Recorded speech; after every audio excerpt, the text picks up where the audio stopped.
4장 4절부터 7절까지 말씀으로 하나님이 아들을 보내셨다, 하나님이 아들을 보내셨다, 이런 제목으로 말씀의 은혜를 나누고자 합니다.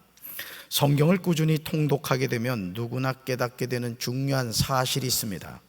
그것은 사람은 누구나 죄인이라는 겁니다. 성경을 읽으면 읽을수록 사람은 죄인이구나, 이걸 깨닫게 되죠. 그것도 흉악한 죄인임을 알게 됩니다.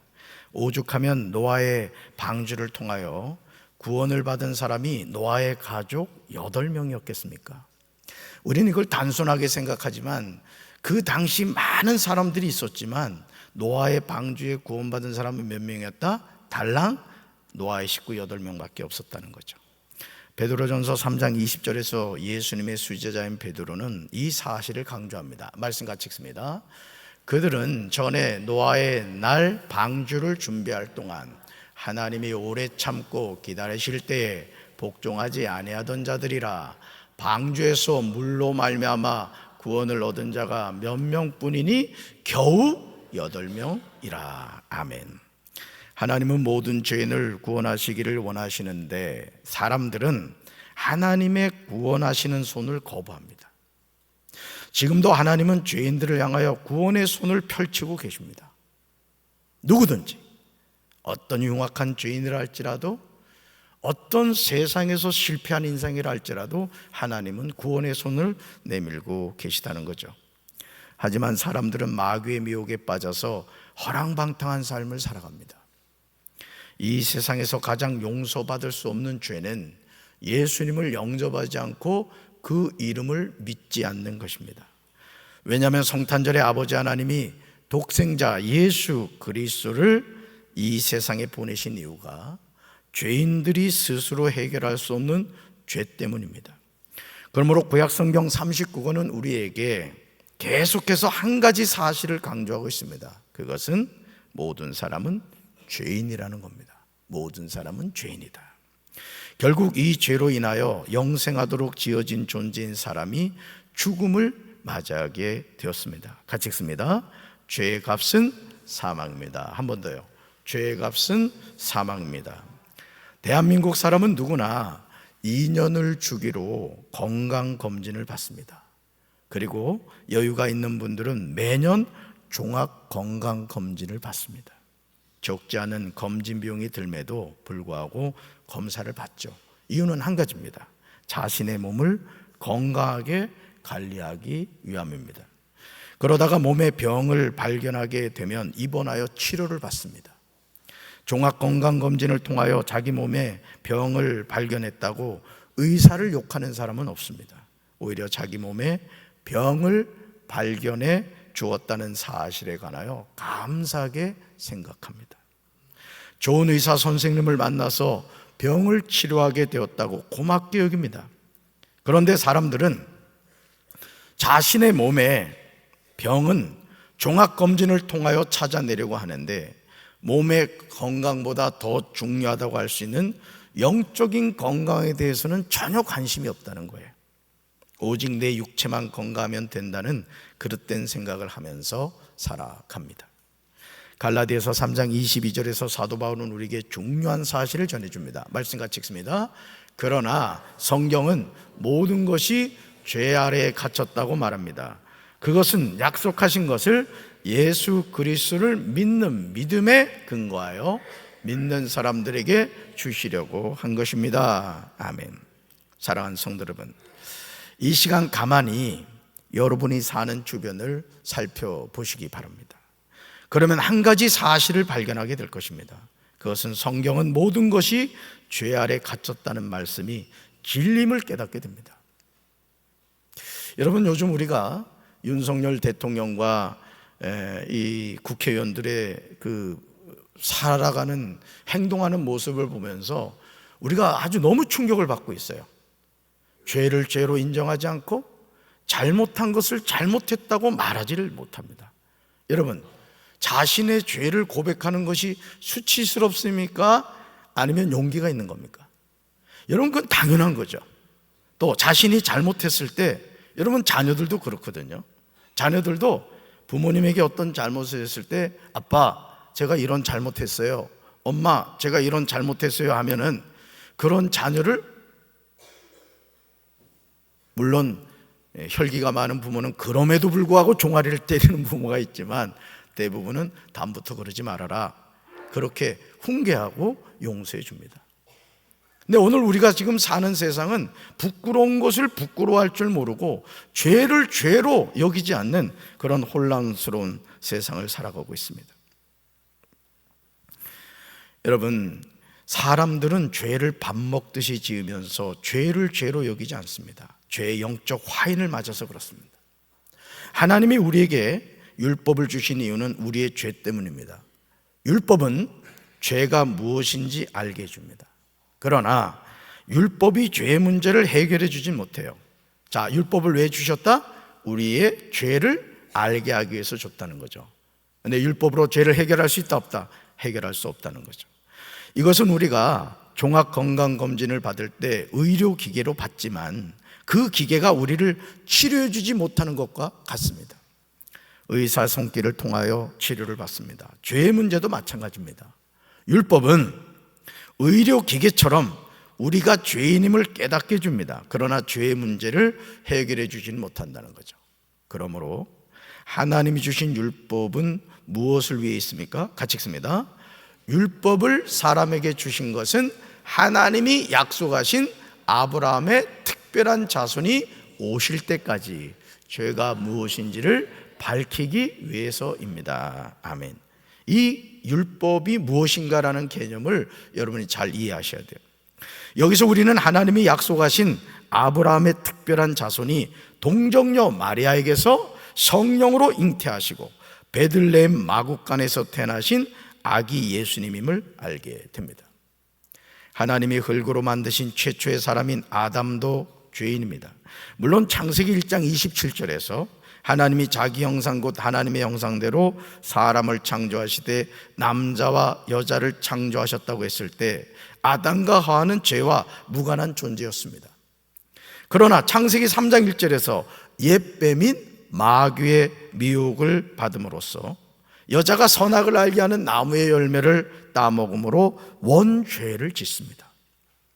사랑하는 성도 여러분, 창세기 4장 7절에서요 가인과 그의 재물을 하나님이 받지 않으심으로 말미암아 동생 아벨에 관하여 시기심으로 가득한 가인에게 경고하십니다.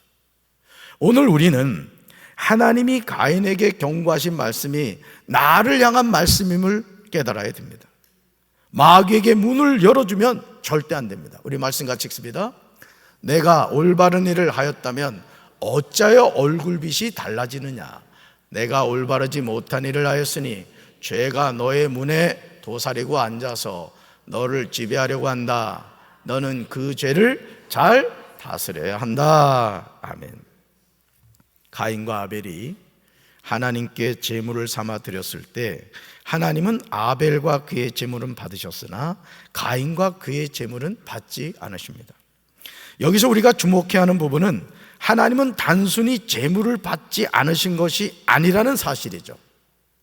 아벨과 그의 제물을 받으셨고 가인과 그의 제물은 받지 않으십니다. 이것은 단순히 제물만의 문제가 아님을 깨달아야 합니다.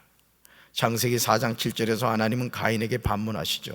내가 선을 행하면 어찌 낫을 들지 못하겠느냐. 가인은 하나님의 말씀을 듣고 즉시 회개하고 돌이켰어야 합니다. 그러나 안타깝게도 죄가 너의 문에 도사리고 앉아서 너를 지배하려고 한다. 너는 그 죄를 어떻게 된다?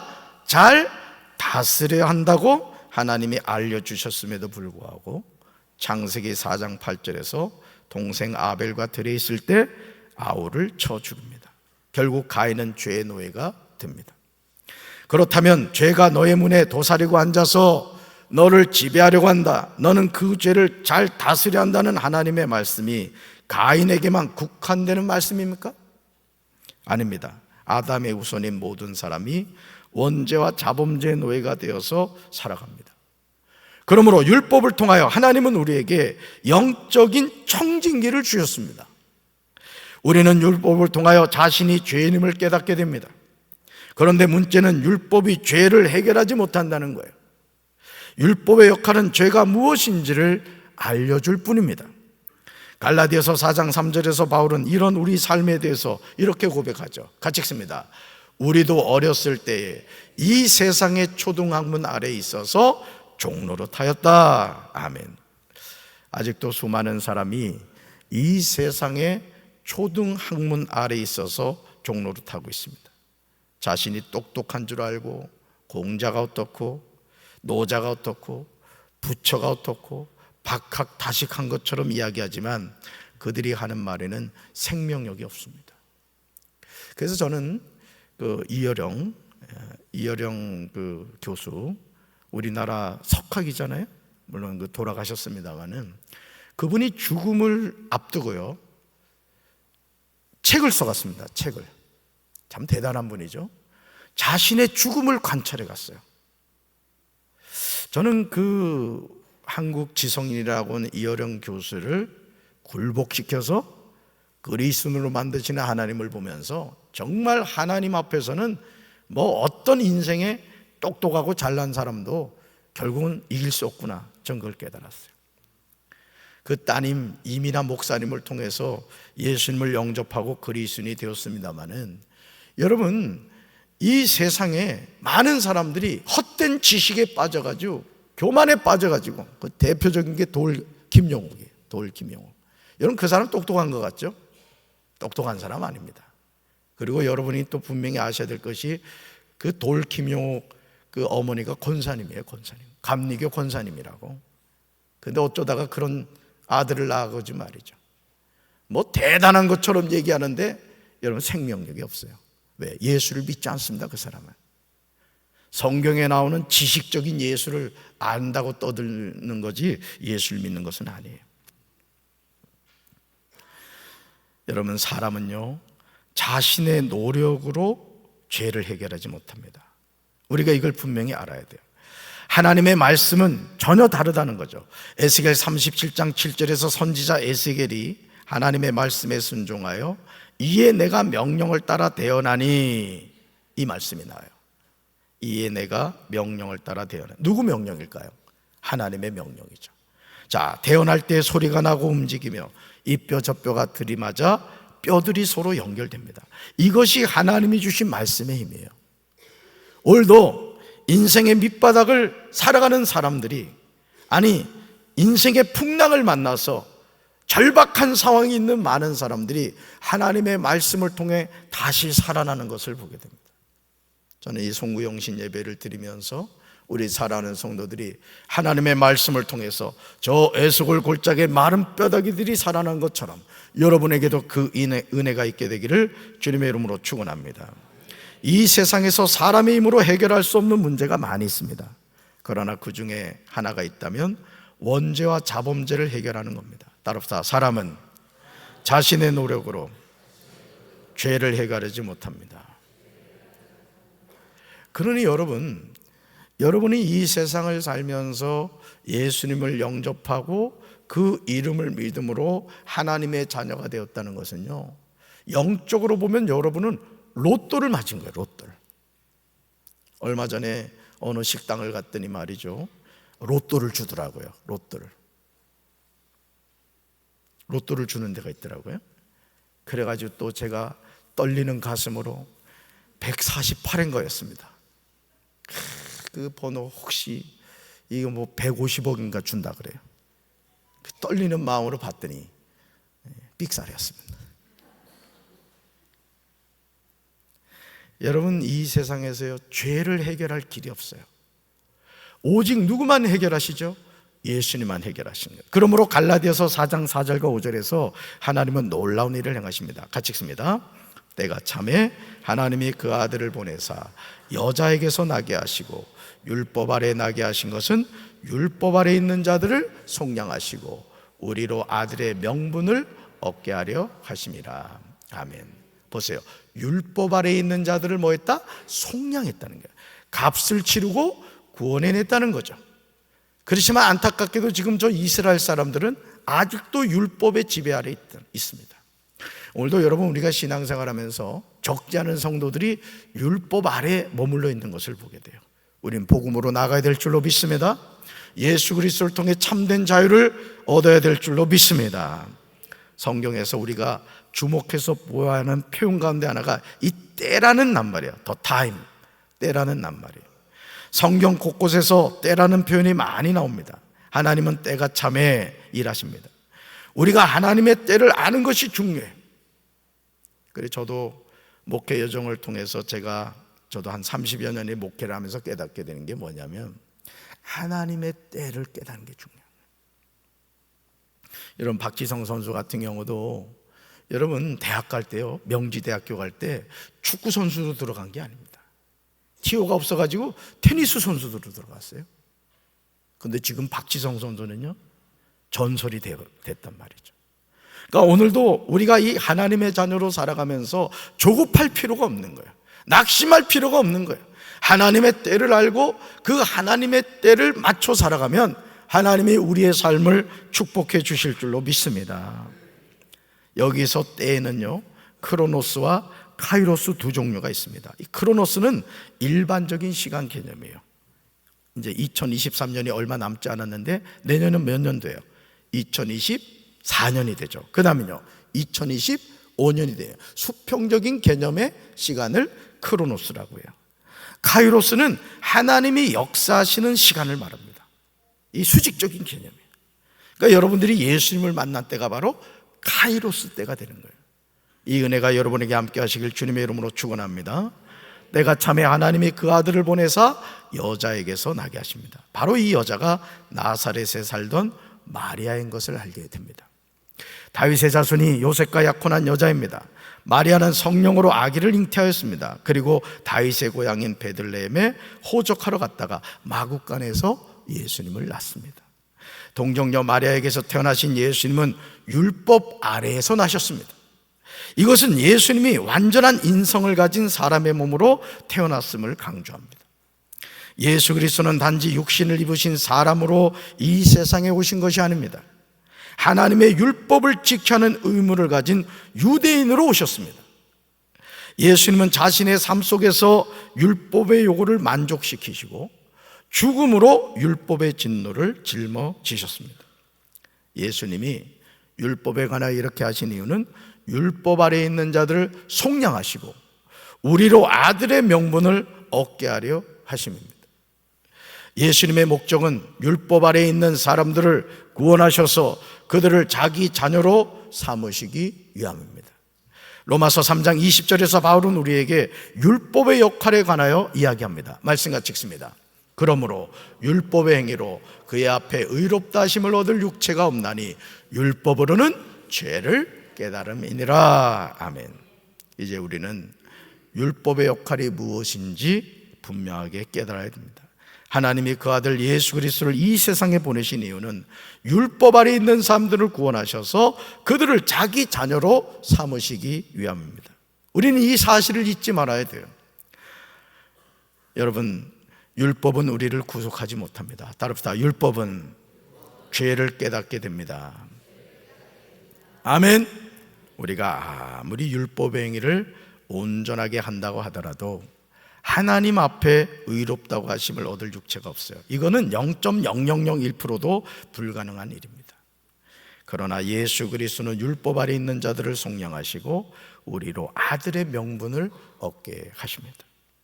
그러므로 예수 그리스도를 통해 죄의 사함을 받고 아들의 명분을 얻게 된 우리는 이제 하나님의 자녀이므로 하나님이 그 아들의 영을 우리 마음에 보내주셔서 하나님을 아빠, 아버지라고 부를 수 있게 하셨습니다. 사랑하는 성도들, 얼마나 놀라운 일입니까? 우리가 어렸을 때 이 세상의 초등학문 아래에 있어서 종노릇을 하였는데 이제 예수 그리스도로 말미암아 하나님의 자녀가 되어 하나님을 아빠, 아버지라 부를 수 있게 되었습니다. 그러므로 이제 우리는 종이 아니라 아들인 줄로 믿습니다. 누구 아들입니까? 살아계신 하나님의 아들입니다. 또 여기서 아들이라고만 얘기해서 여자는 뭐냐? 여기 아들은 남자 여자를 다 포함하는 것이니 여러분 낙심하지 마셔야 돼요. 우리가 하나님의 아들이기에 하나님으로 말미암아 유업을 받을 자가 된 거예요. 그래서 저는요 제가 이렇게 목회를 하면서 제가 하나님의 자녀가 되었다는 게 너무너무 감사한 거예요. 오늘 부모님과 함께 이 송구영신 예배에 참여한 우리 자녀분들, 여러분들에게 부모님이 물려주신 것들이 많이 있을 겁니다. 그렇죠? 낳아주셨고 또 공부도 시켜주셨고 또 집 살 때 좀 보태주시기도 하고 여러 가지 하셨을 거예요. 그러나 믿는 부모에게서 자녀인 여러분에게 가장 큰 선물은 뭐냐? 신앙의 유산입니다. 왜요? 이 신앙이라는 것은 우리를 천국 가게도 하고 지옥 가게도 하기 때문에 그렇습니다. 바라기는 오늘 부모님과 함께 이 자리에 참여한 우리 사랑하는 자녀분들, 부모님의 신앙을 잘 이어가는 믿음의 명문가가 되시기를 주님의 이름으로 축원합니다. 그러므로 이제 우리는 종이 아니라 아들입니다. 살아계신 하나님의 아들이 된 거예요. 우리가 하나님의 아들이기에 하나님으로 말미암아 유업을 받을 자가 되었음을 기억하셔야 돼요. 과거의 허물과 죄의 노예로 살아갈 때 마귀의 자녀로 살던 죄인된 나를 말씀이 육신이 되어 오신 예수 그리스도로 말미암아 하나님의 자녀가 되게 하셨습니다. 이 권세를 잘 지켜가는, 그래서 여러분이 하나님의 자녀가 얼마나 소중한 존재인가를 잘 깨닫고 믿음의 명문가를 세워가는 우리 사랑하는 자녀들 되기를 주님의 이름으로 축원합니다. 우리 가슴에 손 얹읍시다. 사랑의 주님, 2023년을 돌이켜볼 때 하나님이 우리에게 베푸시는 은혜가 너무나 큼을 고백합니다. 우리가 하나님의 자녀가 되었음을 기억하고 하나님과 동행하는 하나님의 자녀가 되게 하옵소서. 예수님 이름으로 기도합니다. 아멘.